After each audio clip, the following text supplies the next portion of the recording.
What if the very thing you're proud of, your kindness, your good heart, your willingness to help, is the exact reason people walk all over you? Look around your life for a second. The guys who always say yes, who show up for everyone, who never want to upset anybody. Where do they end up? They're the ones whose time is constantly borrowed, whose money mysteriously never gets paid back, whose effort is taken as a given instead of a gift. They're not respected. They're accessible. This is what I call the nice guy syndrome. Nice guys believe a lie they were fed since childhood. If I'm good, if I'm kind, if I sacrifice myself for others, people will value me. Life will reward me. But here's the brutal truth. People don't respect goodness. They respect power. Weakness has a smell. You may not notice it, but predators do. Users do. Manipulators do. When you have no boundaries, no limits, no backbone, you're not a great guy. You're easy prey. Machiavelli understood this 500 years ago. He knew real power isn't loud or aggressive. It's not a guy punching walls or screaming to prove something. Real power is cold, controlled, and strategic. It's thinking 3 moves ahead while everyone else is still reacting to yesterday. Most men today have been trained to believe the opposite.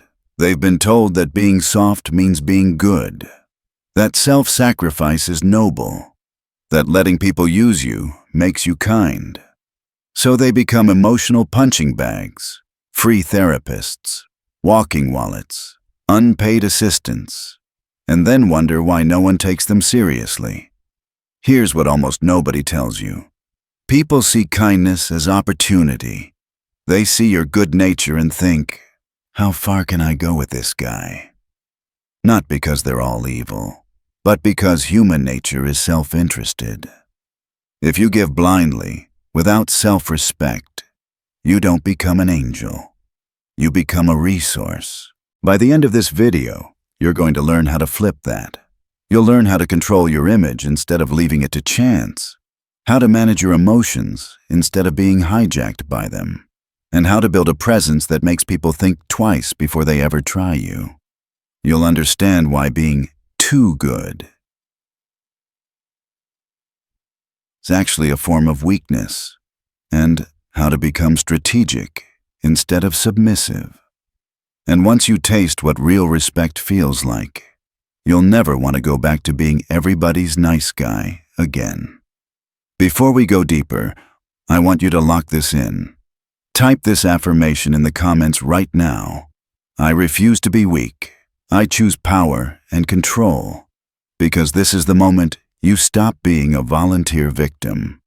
1. Stop being the nice guy. Let's be clear. The nice guy is society's favorite victim. You know exactly who he is. You may be him.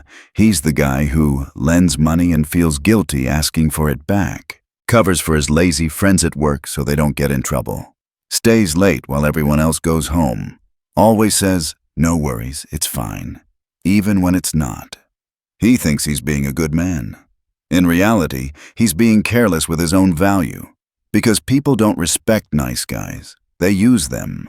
Machiavelli once said, men sooner forget the death of their father than the loss of their inheritance. What does that mean for you? It means people care more about what they get from you than your nice intentions. Your time, your energy, your money, your emotional labor. That's the inheritance they want. Ask yourself honestly, do you respect the friend who drops everything every time you call? Or do you respect the friend who has his own life, his own priorities, and sometimes says, I can't do that today? The always available friend becomes background furniture.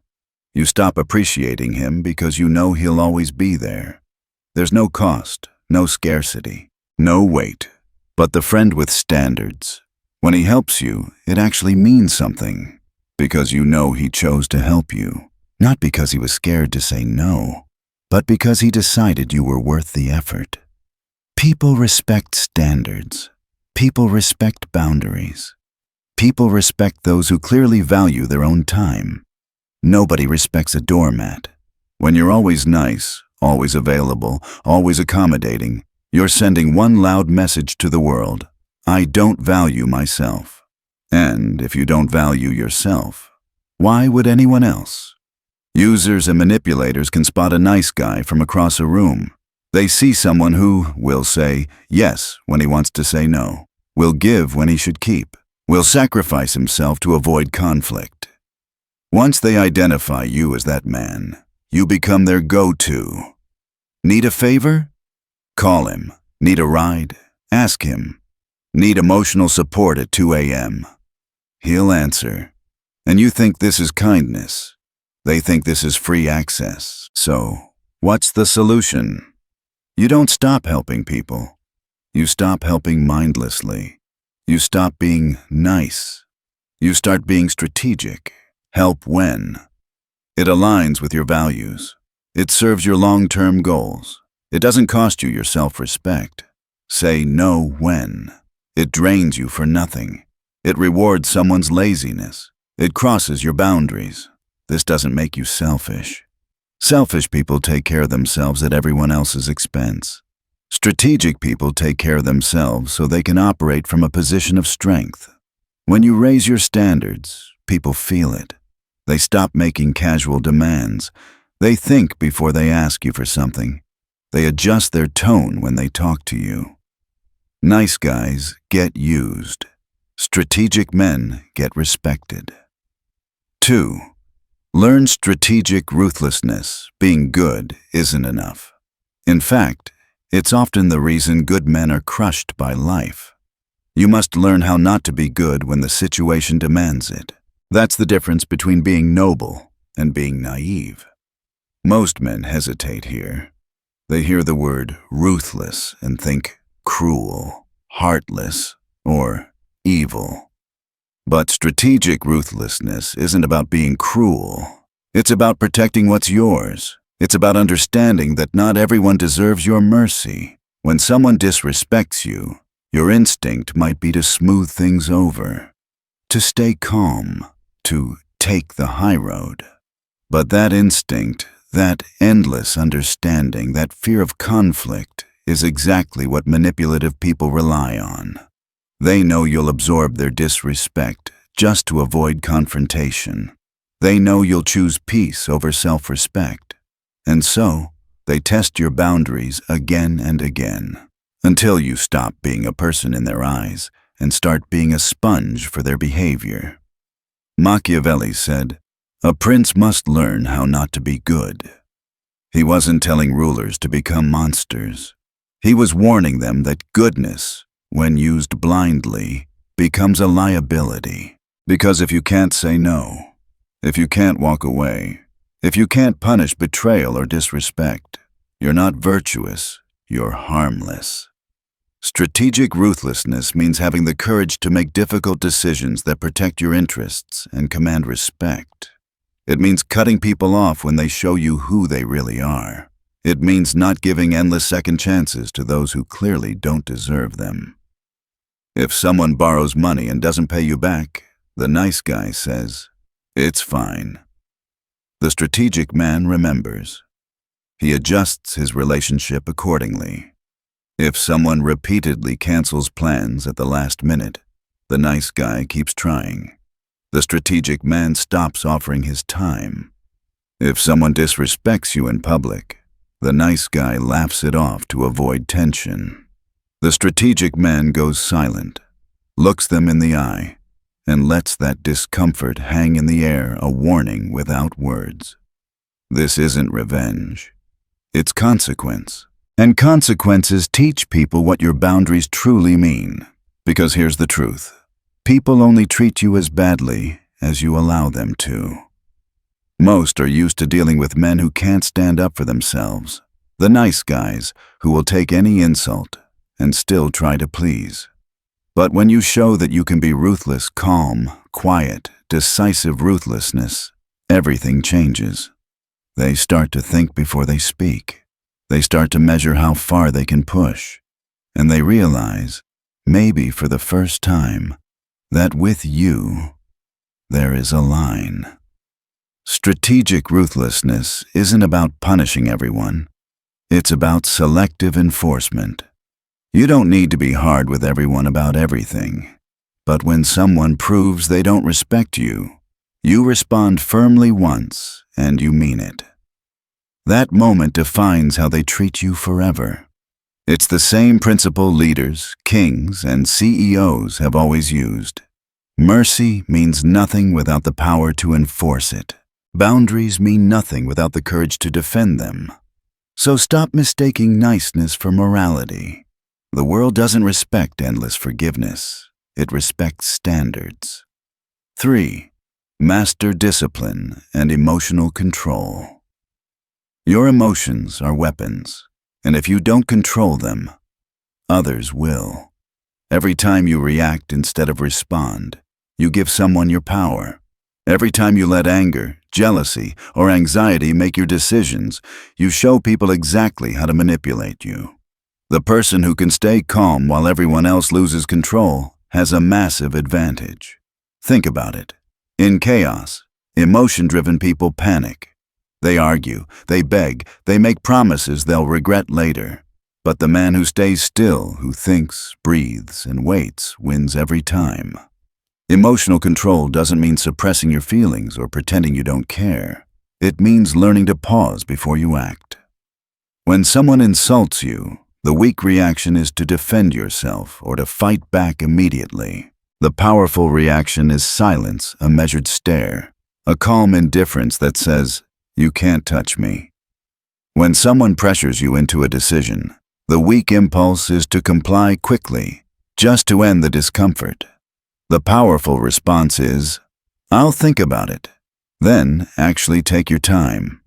Let them feel the discomfort for once. Machiavelli said, "The first method for estimating the intelligence of a ruler is to look at the men he has around him." Why? Because your ability to make sound decisions, including who you allow in your life, depends on emotional discipline. Emotional people make terrible decisions. They pick friends based on feelings, not loyalty.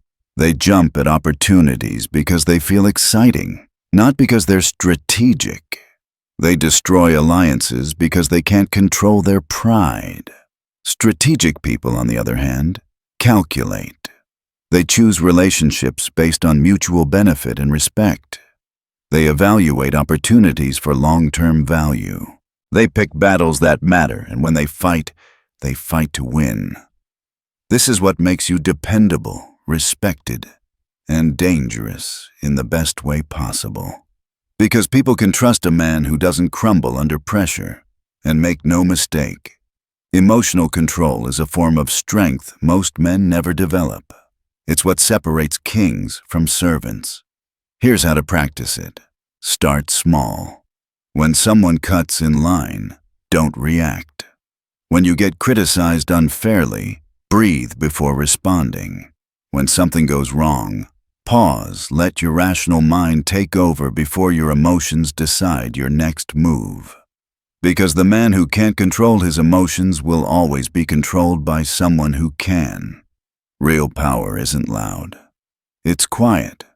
It's the man who doesn't flinch, the one who observes, the one who decides his next move only after everyone else has shown their cards. That's the man people respect. That's the man people follow. That's the man Machiavelli would have called dangerous. 4. Build and control your image. Here's one of Machiavelli's most important lessons. People judge by what they see, not by what you intend. You may think your inner goodness, your honesty, or your hard work will eventually speak for itself. But the world doesn't operate that way. People only know what you show them. They don't read your heart. They read your behavior, your tone, your posture, your timing. Your image is your reputation, your armor, and your currency in the world of power. Most men leave that image to chance. They assume if they're kind, people will just know they're valuable. But what actually happens? They get labeled as pushovers, people pleasers, and emotional safety nets. Because when you appear weak, people will treat you as weak even if you aren't. Once that perception is formed, it's incredibly hard to undo. So you must take control of your image deliberately. Ask yourself, how do I want people to see me? As a man who commands respect or a man who constantly explains himself? If it's the first, then stop apologizing for things that don't require an apology. Stop over-explaining your decisions as if you need permission to exist. Start moving, speaking, and acting with quiet certainty. Confidence isn't about words, it's about presence. When you walk into a room, people are already forming judgments. Your body language, the way you make eye contact, the calmness in your voice, whether you fidget or stand still. Each moment is a tiny signal telling the world who you are. If you laugh at jokes at your expense, you're teaching people to laugh at you.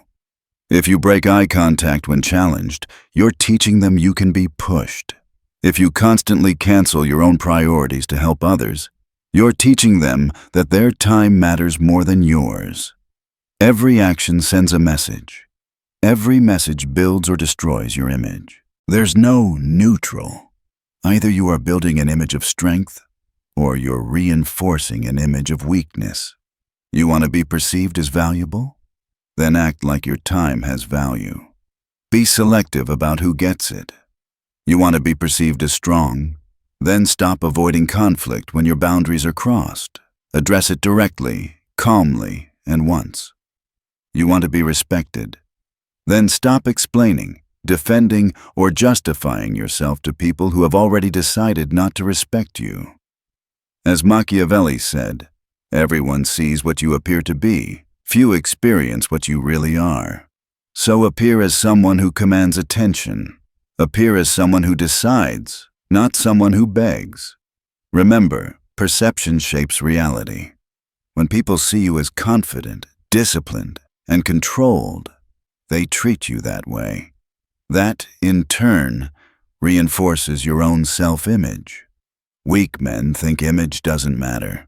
Powerful men understand that image is everything. Your appearance, your silence, your composure, these are your weapons. So build your image with intention. Because if you don't, others will build it for you, and you won't like what they create. 5. Use silence as a weapon. In an age where everyone is addicted to noise talking, explaining, oversharing, silence has become a form of power. Nice guys, especially, can't stand silence. They feel the need to justify their choices, explain every decision, smooth out every pause in conversation. They're terrified of tension. So they talk, and in doing so, they surrender power. Every unnecessary explanation is a tiny confession of insecurity. Every over-detailed defense is an unspoken plea. Please understand me. Please approve of me. And people pick up on that energy. It makes you look uncertain, even if your logic is solid. Strategic silence flips the power dynamic. When someone asks you something and you pause before answering, you look thoughtful, deliberate. You look like someone who takes time to decide, not someone who reacts impulsively. When someone tries to manipulate or provoke you, silence becomes your shield. Let them fill the air with their noise. Let them reveal themselves. Because people are uncomfortable with silence, they'll keep talking until they expose their real motives. Silence can also be punishment. When someone disrespects you, sometimes the most devastating response is no response. You don't argue. You don't defend. You just go quiet. You let them sit in the echo of their own behavior. Machiavelli wrote, "The promise given was a necessity of the past. The word broken is a necessity of the present." He understood timing. Sometimes the most strategic move is to say nothing to keep your plans, your thoughts, your intentions hidden until the exact moment you decide to act. Try it next time someone pressures you into a decision. Instead of explaining why you can't do something, just say, "I'll think about it." Then stay silent. That silence puts the burden back on them. They start to wonder what you're thinking. They start to justify themselves. And you stay in control. Silence also magnifies your words when you finally choose to speak. When a quiet man talks, people listen. Because he doesn't waste words. His silence has built anticipation, authority, and mystery. Powerful men don't talk to be heard. They talk to achieve an effect. So train yourself to be comfortable with pauses. You don't need to fill every space. You don't need to reply instantly. You don't need to explain every no. The more you speak with intention, and the more you allow silence to work for you, the more weight your words will carry. Silence is the language of self-control. It is the sound of composure, confidence, and command. Use it wisely, and it will speak louder than any argument ever could. 6. Be useful, but never harmless. There's a dangerous misconception spreading through modern culture that being harmless is the same as being good. But harmlessness isn't virtue. It's weakness disguised as morality. Let's draw a sharp line here. Being useful means you bring real value to others. You solve problems. You create results. You make things better. Being harmless means you avoid conflict at all costs. You let things slide. You stay silent even when you should speak up. People respect those who are useful. They exploit those who are harmless. The useful man is competent. He's strategic. He knows his strengths and uses them effectively. The harmless man is passive. He thinks keeping everyone comfortable makes him good, when in reality, it just makes him forgettable. Machiavelli wrote, "The lion cannot protect himself from traps, and the fox cannot defend himself from wolves. Therefore, one must be a fox to recognize traps and a lion to frighten wolves." This is your formula. Be clever enough to see deception coming and strong enough to respond when it does. If you're only a fox, intelligent but timid, people will manipulate you. If you're only a lion, strong but naive, people will trap you. But when you combine intelligence with courage, you become someone others cannot use or intimidate. Being useful means having leverage skills, insight, presence, or authority that others genuinely value. You're not liked because you say yes. You're respected because you matter. You're not dependent on approval because your contributions speak louder than your apologies. Being harmless means you've built your life around avoiding discomfort. You keep the peace even when the peace is fake. You let people cross lines because it's not worth the argument. You smile through disrespect because you're terrified of being disliked. That's not goodness, that's submission.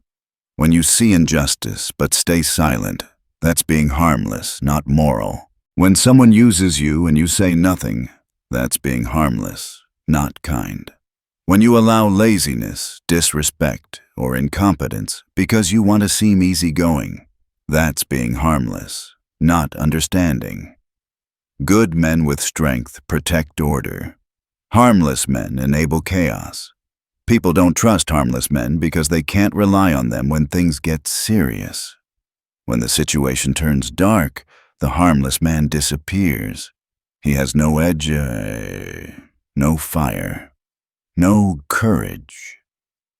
But the useful man, the one who's unafraid of being the bad guy when truth demands it, that's the man everyone respects when it matters. Being useful means you can face problems head-on. You can say no when needed. You can make hard calls even when they make people uncomfortable. It doesn't mean you seek conflict. It means you don't avoid it when conflict is necessary. Because sometimes protecting peace requires confrontation. Sometimes maintaining order requires force. And sometimes being truly good requires being temporarily misunderstood. People trust the useful man with serious responsibilities because they know he can handle reality, not just comfort. They don't trust the harmless man with anything that matters. So stop chasing approval. Start cultivating competence. learn skills, build discipline, master something valuable. Then, when you speak, your words carry weight because they come from a man who can deliver, not just discuss. Be calm, but never harmless. Be kind, but never weak. Be helpful, but only when it serves a principle, a purpose, or a plan. That's how you transform kindness into power. 7. Stay unpredictable. Predictable people are easy to control. Unpredictable people are impossible to manipulate. Every manipulator relies on one thing: knowing your pattern. They learn how you respond to guilt, pressure, or praise. They know which buttons to press to make you compliant. If they can predict you, they can own you. Machiavelli said, "Whosoever desires constant success must change his conduct with the times." In other words, adapt or be controlled. The goal isn't to be erratic or unreliable, that's chaos. The goal is strategic unpredictability. You make decisions based on what the situation demands, not on what people expect. Sometimes you say yes, sometimes you say no. Sometimes you simply smile and say, "I'll think about it." They never know which version of you they'll get, the accommodating one, the silent one, or the decisive one. That uncertainty forces them to approach you carefully. When people can't predict your reaction, they have to respect your position. They can't just push emotional buttons, they have to negotiate. If someone pressures you, sometimes you walk away without explanation. If someone guilt trips you, sometimes you stare at them quietly until they stop talking. If someone flatters you, sometimes you accept the compliment and still say no. They can't build a pattern around you. And that's the point.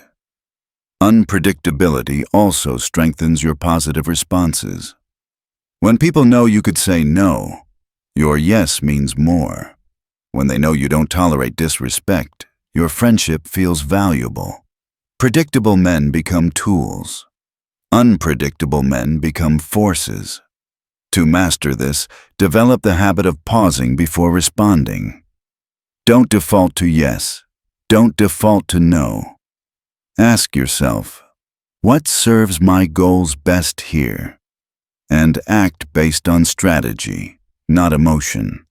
Because power isn't just about what you say, it's about when you say it, how often, and whether people can anticipate it.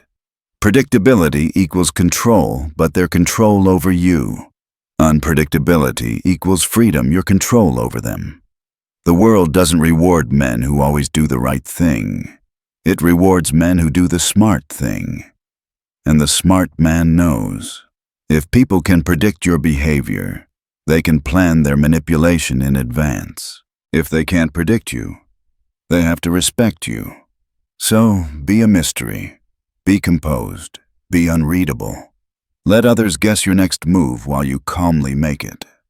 That's how Machiavellian power feels in modern life: subtle, quiet, untouchable. Because once people realize they can't guilt you, rush you, or flatter you into submission, they stop trying to control you and start learning to respect you. Here's what most men will never understand.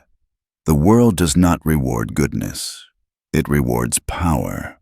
It rewards those who can stay calm while others panic, those who hold their ground under pressure, and those who command respect not by begging for it, but by embodying it. You've been taught to believe that being good will protect you, that being nice, agreeable, and forgiving will make people love you. But it won't, because goodness without strength is just weakness in disguise. If your goodness has no boundaries, it becomes self-destruction. If your forgiveness has no limits, it becomes permission. And if your kindness has no backbone, it becomes a weapon others use against you. You don't have to stop being a good man. You have to stop being a weak one. Because weakness dressed up as kindness doesn't earn respect. It attracts predators. The truth is, People don't value what's always available. They value what's scarce, what's selective, what's difficult to obtain. And respect is no different. When you have standards, when you draw lines and enforce them, people take notice. They may not always like it, but they will always respect it. When you say no and mean it, people start to measure their requests more carefully. When you stop explaining every decision, people start listening when you finally speak. When you stop chasing approval, people start offering it because they sense your independence. You teach people how to treat you through your actions. If you teach them that you'll always be available, they'll treat you like a resource.